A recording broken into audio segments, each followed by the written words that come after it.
বিসমিল্লাহির রহমানির রহিম।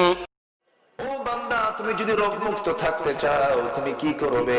ইদা কুমতুম ইলাস সালাতি ফাগসিলু ওয়াজুহাকুম ওয়া আইদিয়াকুম ইলাল মারাফিকি ওয়ামসাহু বিরুউসিকুম ওয়া আরজুলাকুম ইলাল কা'বাইন। সকল প্রকার রোগ থেকে, রোগ দু প্রকার, শারীরিক মানসিক। শারীরিক রোগ থেকে, মানসিক রোগ থেকে, সকল প্রকার রোগ থেকে বান্দা তুমি যদি পরিত্রাণ পেতে চাও, যখন তুমি নামাজে দাঁড়াবে সুন্দর করে মুখমণ্ডল ধৌত করো, দুই হাত ধৌত করো, মাথা মাসে করো, দুই পা ধৌত করো। নামাজে দাঁড়িয়ে যাওয়ার সমস্ত ভাইরাস থেকে এবং মনের রোগ থেকে আমি আল্লাহ তোমাকে বাঁচাইয়া দেব। জোরে বলে সুবহানাল্লাহ। এখন আবার ডাক্তাররা বলতেছে যে এখন এই ভাইরাস থেকে বাঁচার জন্য দিনে অন্তত 5 থেকে 7 বার হাত ধোন, মুখ ধোন, পা ধোন। কথা বোঝেন নাই? এই ওয়াজ কি এখনকার না আগে? কোরআনের ওয়াজ না? শুধু হাত মুখ কেন, একটু হাত মুখ পা ধুয়ে নামাজে দাঁড়াও, ঠিক কিনা? শুধু যদি বলে দেয় হাত মুখ পা ধুইয়া নামাজে দাঁড়াও, তা বলবে না। কারণ বাংলাদেশের প্রতিটি মানুষ যদি নামাজি হয় ওদের নেতৃত্ব টিকবে না, ঠিক কিনা? নামাজি বানাবে না তো পাপিয়া, পাপিয়া বানাবে পাপিয়া। পাপিয়া তো শ্রেষ্ঠ নারী উদ্যোক্তা, সে অনেক নারীর কর্মসংস্থান করে দিয়েছে। 1700 নারী, কম কথা, 1700 নারী সে কর্মসংস্থান করছে, এদের রুটি রুজির ব্যবস্থা করছে। এই 1700 নারী কার বিছানায় গেছে, কাদের শয্যাশয়ী হয়েছে? কান টানলে মাথা আসে। আসতে বলবেন না, জোরে বলুন, ঠিক কিনা? ওই সমস্ত চরিত্রহীন লম্পটদের নেতৃত্ব মুসলমান মানতে পারে না। রাজি আছেন কারা কারা? হাত উঁচু করে দেখা।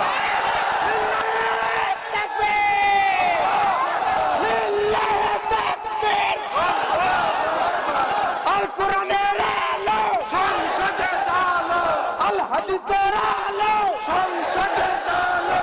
লিল্লাহি তাকবীর, আল্লাহু আকবার। হাত নামান, বলি আলহামদুলিল্লাহ। আলহামদুলিল্লাহ।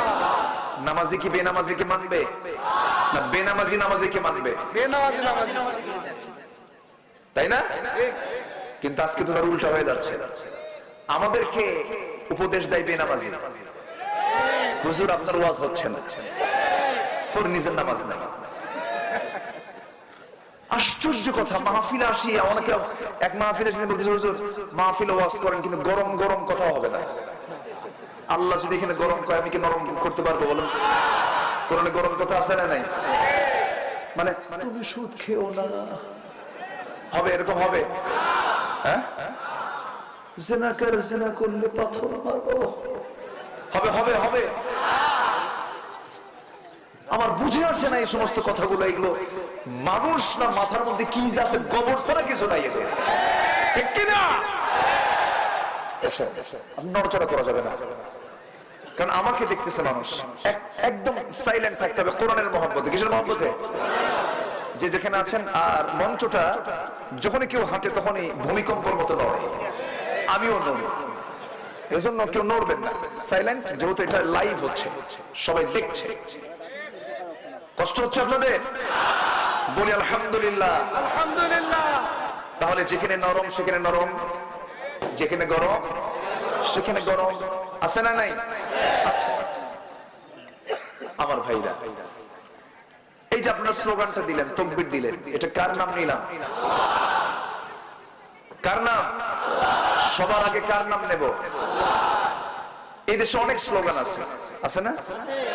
জয় বাংলা আছে, জাগো জাগো, অথবা জালো জালো, আছে না নাই? বহু স্লোগান আছে। শ্রেষ্ঠ স্লোগান, শ্রেষ্ঠ তাকবীর কার? ওয়ারাব্বাকা ফাকাব্বির, ঠিক না? ওয়ারাব্বাকা ফাকাব্বির, ইযা লাকীতুম ফিয়াতান ফাসবুতু ওয়াযকুরুল্লাহ কাসীরা। যখন তোমরা কোন বাতিল শক্তির মোকাবেলায় দাঁড়িয়ে যাবে, প্রথম অস্ত্র হলো আল্লাহু আকবার। প্রথম অস্ত্র কি? আল্লাহু আকবার। এই তাকবীর শুনলে অনেকে বুক থরথর করে কাঁপে, যারই কাঁপে ভাববেন ওটাই মুনাফিক, ঠিক কি না? আর যার এই তাকবীর শুনলে ঈমানটা তাজা হয়ে যায়, ভাবতে হবে ওই দিন জান্নাতের মেহমান। সম্মানিত ভাইয়েরা, তাকবীর দেওয়া যাবে না বলে কেন? না তাকবীর দিলে পরে জঙ্গি জঙ্গি গন্ধ করে। এটা কি জঙ্গিবাদের স্লোগান? আকাশটা ছোট না বড়? সূর্য ছোট না বড়? এই জমিনটা ছোট না বড়? সাত সমুদ্র ছোট না বড়? আমার আল্লাহর নাম ছোট না বড়? আমার আল্লাহর নাম ছোট করে না বড় করে? চিৎকার মেরে বলেন আল্লাহু আকবার। এটা হচ্ছে যারা বাতিল শক্তি, তাদের কাছে এই আওয়াজটা ত্রাসের মতো সৃষ্টি করে, ভয়ে পালা মারে দৌড়, ঠিক কি না? এই স্লোগান নিয়ে জন্মেছি আমরা, জন্মে নাই? এই আল্লাহু আকবার শুনে জন্ম লাভ করি নাই? জন্মেছি, আজান শুনি আল্লাহু আকবার, তাই না? আজানও কি? নামাজেও কি? জানাজাতে কি? যারা বলবে মাহফিলের স্লোগান হবে না, তাদের জানাজায় কোনো তাকবীর হবে না, বিনা তাকবীরে জানাজা। তাহলে কি করবেন? ধর পিতারা, ঠিক কি না? ধর পিতারা। কষ্ট হচ্ছে বলি আলহামদুলিল্লাহ। এলাকার নাম কি? কি থানা? কই কালী? কই শব্দ মুসলমান বসে আছে আমরা কালী ধরবো না আল্লাহ ধরবো? হিন্দু ভাইরা ধরবেন কালী, সমস্যা নেই, আমরা তাদেরকে নিয়ে কোনো কথা বলবো না। মা কালী, মা দুর্গা, মা সরস্বতী, মা ভগবতী, মা লক্ষ্মী, মা ভবানী আছে না নাই? তাদের মা অসংখ্য, তাদের মার কোনো শেষ টেষ নেই। তারা ডাকুক, আমরা তাদের ধর্ম নিয়েও কোনো কমেন্ট করতে যাব না, কারণ তাদের ধর্মকে আমরা গালি দিলে, তাদের মূর্তিকে আমরা গালি দিলে, আমাদের রবকে তারা গালি দেবে। আমরা উস্কানি দেই না, আমরা জ্বালাতে চাই না, আমরা আগুন ধরাই না, আমরা আগুন নেভাই। মুসলমান ভাঙ্গার জাত নয়, মুসলমান গড়ার জাত। কিন্তু পার্শ্ববর্তী দেশ তারা ভাঙ্গার জাত, ঠিক কি না? তোমরা মসজিদ ভেঙেছ, তোমরা টুকরো টুকরো হয়ে যাবা।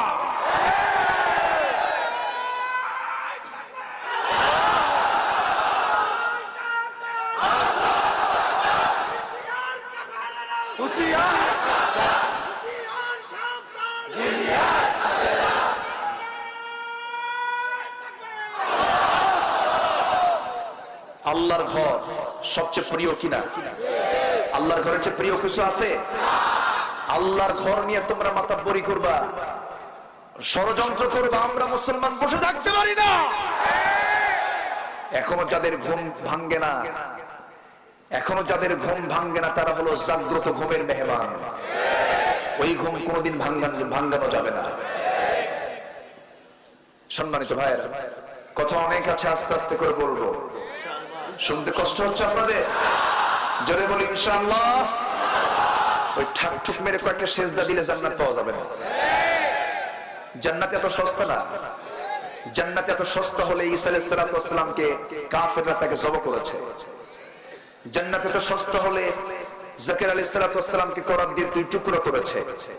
জান্নাত এত সস্তা হলে নূহ আলাইহিস সালামকে মেরে মেরে রক্তাক্ত করে দিয়েছিল। ইব্রাহিম আলাইহিস সালামকে আগুনে নিক্ষেপ করেছিল। আমার রাসূলকে মেরে অজ্ঞান করে দিয়েছিল। জান্নাত এত সস্তা নয়। জান্নাত পেতে হলে আমাকে লাইনে উঠতে হবে। কিসে উঠতে হবে? লাইনে। বেলাইনে জান্নাত পাওয়া যাবে না, লাইনে আসতে হবে। মুনাফিকরা নামাজ পড়ে, আছে না নাই? আবার ভুল বুঝবেন না, আমি নামাজ ইনকারেজ করছি না, তা না। নামাজ তো পড়তেই হবে। নামাজ এটা ডিউটি। এটা কি ডিউটি? ধরুন সেনাবাহিনীর কোন এক অফিসার, সে ড্রেস পরে, সেনাবাহিনীর ড্রেস আছে না, ড্রেস পরে সবই করে, লেফট রাইট করে, সবকিছু করে, কিন্তু সেনাবাহিনীর মূল লক্ষ্য হলো এই দেশের স্বাধীনতা সার্বভৌমত্বকে টিকে রাখা, পরদেশের বহিঃশত্রু আক্রমণ থেকে দেশকে রক্ষা করা। কিন্তু এই কাজ তারাই করবে যারা সেনাবাহিনী। কারণ সেনাবাহিনী তার ড্রেস পরে লেফট রাইট সবকিছু বেতন ভোগ সবকিছু করতেছে, কিন্তু যারা শত্রু তাদের সঙ্গে আবার গোপন আঘাত করে। ওর কি ওই ব্যায়াম করে লাভ আছে? ওই ড্রেস পরে লাভ আছে? ওই চাকরি করে লাভ আছে? ঠিক তেমনি তুমি নামাজ পড়তেছো, আল্লাহর আইন মানো না, এগুলো ভাগ্যা, এগুলো একটু অভিনয়, ঠিক কিনা? নামাজ পড়লে নামাজ যেমন হবে আল্লাহর নিয়মে, আমাকে চলতে হবে সব ক্ষেত্রে আল্লাহর নিয়মে।